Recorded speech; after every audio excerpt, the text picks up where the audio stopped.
Hello guys, good afternoon everyone, and we are here at Tabango, Leyte para i-surprise si Mama Carmen sa kanyang 75th birthday today.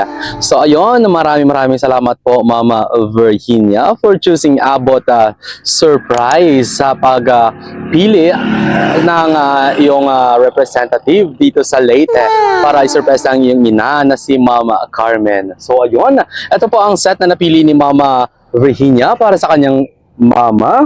Meron po tayo ditong Greenwich Pizza na 3 pieces. Meron tayong 8 pieces bucket chicken from Jollibee. At meron tayong Goldilocks cake. Meron tayong Dunkin Donuts. At meron tayong 5,000 worth of money bouquet. At meron po tayong free na black kuchinta. At ang theme po na napili ni Mama ay rose gold with that touch of white. So ayun, maraming salamat po again. Sa mga hindi pa po naka-follow sa page namin, mag-follow na po kayo, Abot Pilipinas. So ayun, maraming salamat po everyone. God bless, keep safe, and peace out.